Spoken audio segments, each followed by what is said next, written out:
नया सवेरा आईना news UP की प्रस्तुति। सियाराम मिश्र और आप देख रहे हैं अपना आईना न्यूज यूपी की नई प्रस्तुति नया सवेरा। दर्शकों, इस समय प्रचंड गर्मी हमें बेहाल की हुई है। रात हो दिन हो हर समय हम व्याकुल हैं। कहीं पेड़ की छांव में हम अपने को सुकून महसूस करते हैं या कहीं हम पंखे में आते हैं।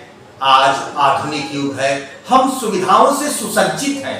एयर कंडीशन भी है और खान पान की वो आधुनिक सुविधाएं भी हमारे बीच में है, लेकिन सुकून नहीं है।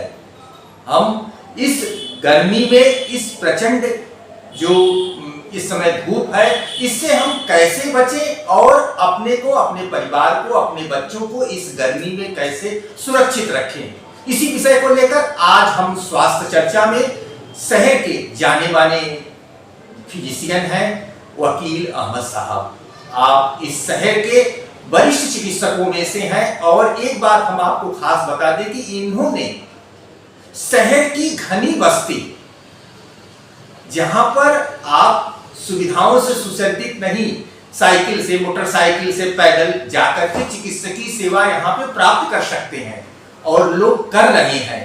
गरीबों के मसीहा कहे जाते हैं इस बस्ती में। तो ये तो बात का सिलसिला हम आगे भी करते रहेंगे, लेकिन वर्तमान समय में इस गर्मी में हम कैसे अपने आप को सुरक्षित रखें। हमारे घर के अंदर जो पदार्थ मौजूद है, हमारे दादा दादी, नाना नानी उससे हमें सुरक्षित रखते थे, उन्हीं विषयों को लेकर के हम डॉक्टर साहब से निवेदन करेंगे कि कुछ बताएं। सर, आपका स्वागत है, अभिनंदन है। हमारे दर्शकों को बताएं कि इस गर्मी में हम कैसे सुरक्षित रहें। इस गर्मी में सबसे अच्छा उपाय तो ये है कि घर के बाहर कोशिश करके ना निकले, तो दोपहर को हो जाता है सबसे अच्छा चीज, सबसे सुरक्षित तो। अगर मान लीजिए निकलना ही और जो गरीब है हम उसकी बात करेंगे। ज़्यादा अमीर को तो सारी सुविधाएं, एसी गाड़ी है, घर एसी है, तो उनको तो फर्क नहीं पड़ता इस गर्मी से। मगर गरीब आदमी को बहुत फर्क पड़ता है। अब जैसे उसको ट्रैवलिंग करना, घर के बाहर निकलना ही है, सबसे पहले तो वो पेट भर पानी पर हल्के भी गुड़ खा ले, अगर गुड़ है पन्ना पी के, ठीक। अगर हो सके तो एक बॉटल 2 बॉटल पानी जो है नीचे कपड़ा भी ऐसा पहने जो व्हाइट कलर का हो, जो हीट को रिफ्लेक्ट। दर्शकों, ध्यान से बातें डॉक्टर साहब की सुनिए, जो आपके लिए, आपके परिवार के लिए काफी उपयोगी है। हाँ सर, सर के बारे में आप बताएं कि कपड़ा भी आप थोड़ा सा ऐसा पहने जो हीट को रेडिएट करे, ठीक।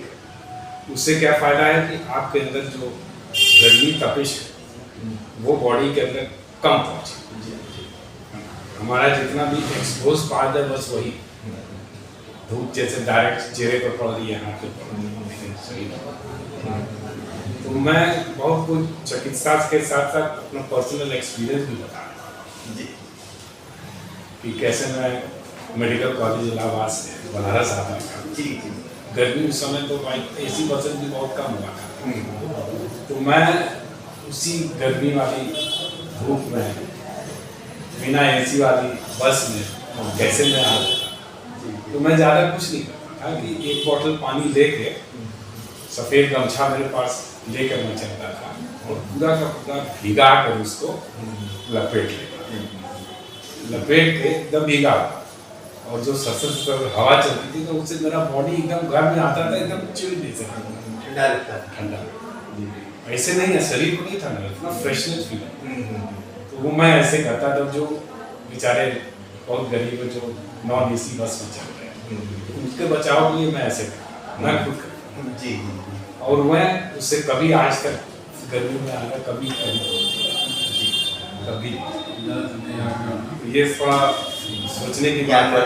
मैं किताबों में ऐसा कभी नहीं पढ़ा था, लेकिन अपने एक्सपीरियंस साइंस तो फिजिक्स हमको सिखाता था, मैंने उसके हिसाब से ठीक है। बॉडी जो है जैसे घड़ा जी, आप घड़े का कवर कर ले, अगर आप घड़े को कवर कर दें नीले कपड़े से, तो अंदर का बॉडी टेम्परेचर देखिए, घड़े का पानी ठंडा इसके अलावा इंटरनल जो बॉडी टेम्परेचर होता है, कोर टेम्परेचर जिसको कहते हैं, वो भी ठंडा रहता है।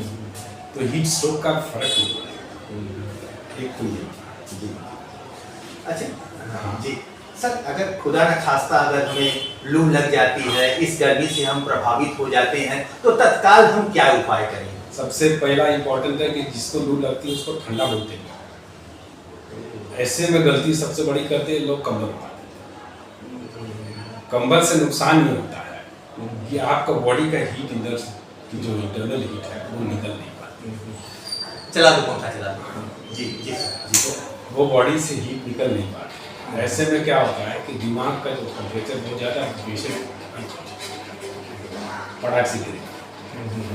ठीक है, ऐसे कभी कोई गलती ना करे, उसको कंबल कभी नहीं।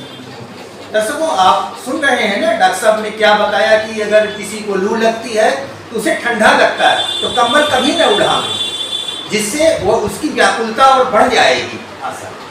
तो अगर आपके घर में एसी या ये सब कुछ सुविधा नहीं, तो आप घर में उसको मिटा दीजिए।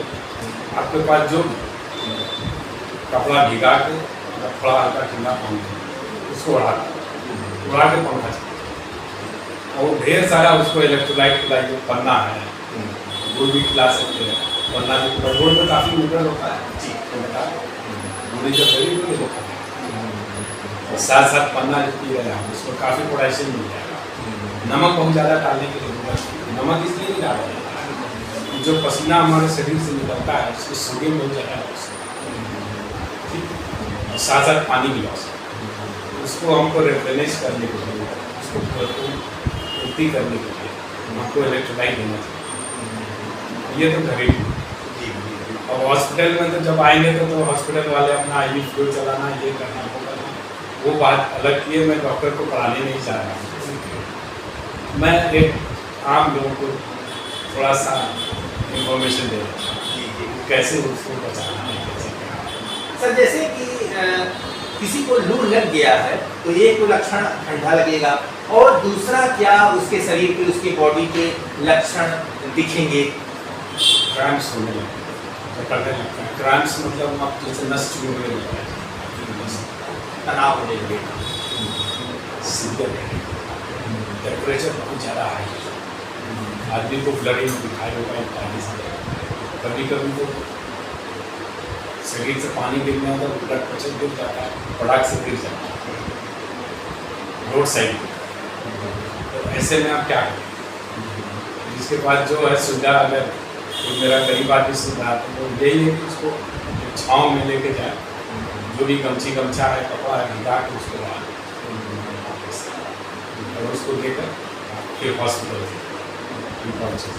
क्योंकि टेम्परेचर मैंने बताया कि बॉडी का टेम्परेचर ज़्यादा बढ़ना है, उससे रोकने के लिए कभी कंबल ना लें, उसको ठंडा लगेगा, उसका रोना एकदम खड़ा हो।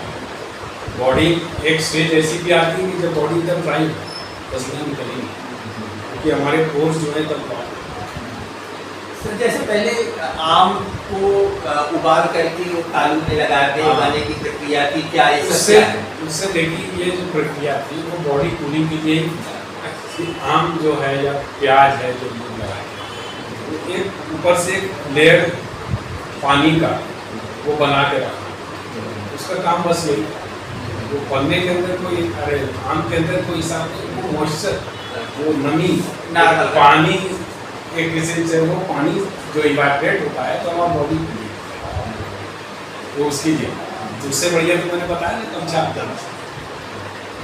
दर्शकों, अभी आप डॉक्टर वकील अहमद जी से जाना कि इस प्रचंड गर्मी में पहले तो प्रयास करें कि 10 बजे से लेकर के 3 बजे के बीच में अति आवश्यक कार्य न हो तो न निकलें। अगर आवश्यक कार्य है तो निकलें, लेकिन आप अपनी जो भी सुरक्षा है उससे सुसज्जित होकर के निकले। जैसे सर को ठंडे कपड़े से या गमछे से ढक लें, हेलमेट लगा लें, और अगर आपके को शरीर में लक्षण दिख रहे हैं, जैसे आपको मिचली आ रही है या आपके शरीर में आप फौरन जो है सब छोड़ के ऐसी जगह जाइए जहाँ पानी वानी। तो जैसे अगर लक्षण आपको दिखते हैं कि आपको लू लग गई है, तो आप प्रयास करें ठंड की जगह पे जाएं और अपने शरीर को कपड़े से गीला करके उसको लपेटें, गुड़ खाएं, आम का पन्ना पिएं और उसके बाद आप किसी चिकित्सक के पास जाएं, क्योंकि प्रारंभिक इलाज हमारे घर में ही है। ये मत समझे कि लू लग गया है क्या होगा, इसमें मौत भी हो सकती है। होती है, मैंने देखे करीब 15 साल पहले मेरे भी मैं क्लिनिक मरे लोग मेरे पास और वो भी कैसे टाली में लाद के कंबल होते। तो अनुभव के अभाव में हम उन गलतियों को कर देते हैं जिससे अपने हम प्रियजनों को खो देते हैं। दर्शकों, जो जानकारियां हमारे वरिष्ठ चिकित्सक आपके सामने शेयर किए, आप उससे लाभ लें। आगामी दिनों में हम डॉक्टर साहब से दूसरे विषय पर पुनः आएंगे और आपके लिए ज्ञानवर्धक जो जानकारियां हैं वो शेयर करेंगे। तब तक के लिए मुझे आज्ञा दीजिए। नमस्कार।